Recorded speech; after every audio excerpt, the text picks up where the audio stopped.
say, from the Eradicator.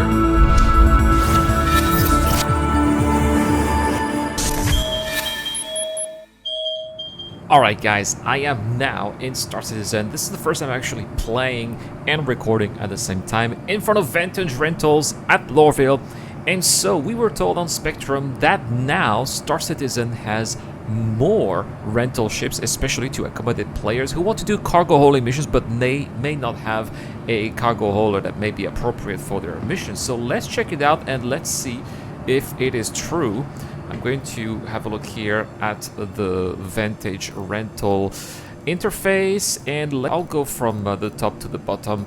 So we have the raft already, which can be rented for 1,028 Alpha UEC a day. That's actually pretty good. We can rent for 1 and 7 days now, so the option to rent for 3 days is gone. I also like the fact that renting a ship is much cheaper than it used to be. It's really good to see that Cloud Imperial Games have made it more user-friendly here and made these ships more accessible to players who just have a $45 package but still want to experience the ships of the game. That is a very good move. I hope it stays this way. We also have the Caterpillar now that we can rent for 1,009, almost 2,000 UEC a day. Wow, that's going to give you access to a lot of cargo. That's way too cheap. Look at that. The Nomad for 439 Alpha UEC a day? That's incredible. Wow, these prices are quite insane. Now, the Corsair is about the same price as the Caterpillar, except that with the Corsair, you're going to be doing some fighting, something that you would not necessarily do with a Caterpillar. You can rent a Cutlass Black, that's not really new. A Hull A for 494. The prices seem to be quite similar, right? They seem to be the same prices for different kinds of classes. Very interesting. Now I'm going to go to there's also the 135A here. Very limited cargo capacity for 249 Alpha UEC. That is nothing, and that's great. That's great. That's the way it should be. We don't need to worry too much about, oh, am I going to be losing money? Just rent the ship and do your thing out there in the verse. That is awesome, CIG. Keep it up. Now, alright, I am now at beautiful Orizon, and we are also going to see if there are other ships that we can rent. So the rental shop is a little bit closer to the elevator right here. There we go, Traveler. So it's supposed to be a little bit more upscale, so let's see. Let's see what they have added. So we still have the Titan, the Gamma. The terminal over there has a few more items than what's on display. Let's continue. There's the raft. We can rent the C1. It makes sense that there's the Cruiser C1 and the MSR. So the C1 is at 905 Alpha UEC. The MSR is at 2,000 Alpha UEC. It's a little bit more expensive than at Lorville. That's interesting to note here as well. The prices, yeah, are definitely a bit more expensive. You can rent a Sulan if you want to try it out. That's fun. Okay. Oh dear.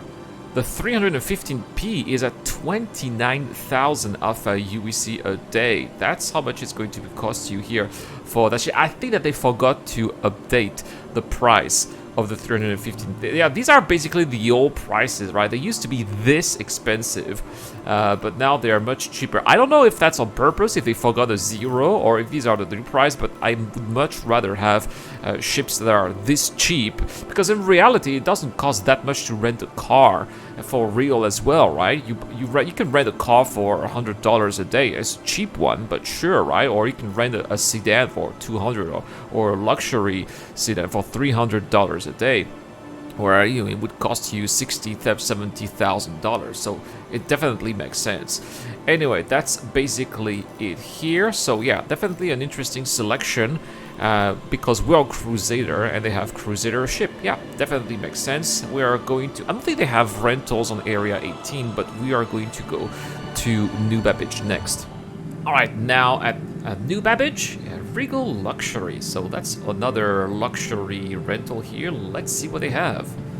They have the 890 jump. So, Avenger World, I think these were already here, right? Let's see, they got the 600i that you can rent. I think it was already there. There's still the C1 Spirit, MSR. It's pretty much the same as on Crusader. Yeah, nothing really special here. Pretty much, as I said, the same on Crusader. What about the prices, though? Holy moly, if you want to rent a Constellation Andromeda, it's 211,000 if I use it. Yeah, these are the old prices, right? They have not updated the prices of the old ships. That's really crazy. The whole A here at 509. Yeah, pretty much the same prices. Let's go to Area 18 now. Alright, there is also a rental agency here at Area 18. I completely forgot about it, but it's true. So let's check out what is available right here and also the prices. Traveler, so it's the same company as at Orizon. Let's see if they have the same ships.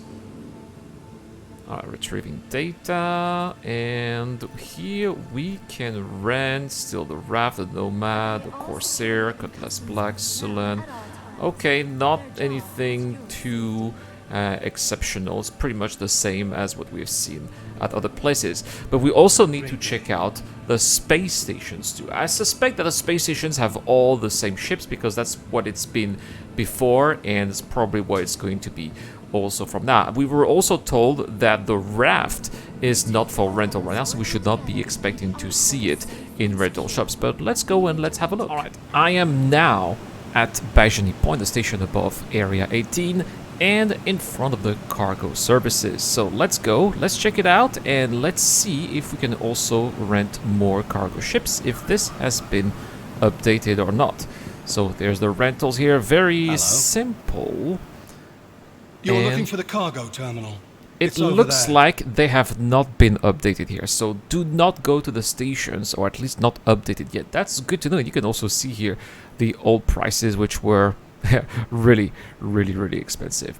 Well, that is all for this video. A very interesting piece of information. I think that hopefully is going to be useful for a lot of you guys out there when it comes to doing those cargo hauling missions. Thank you so much for watching, guys. I would not be able to make all of that content without my Patreon and YouTube members, including Dr. Forbin, Zero Crusher, Deployer, Fidel, Ducky to Ducker, Shadow Rise, and Kilo. I'll see you guys in the next one. Cheers.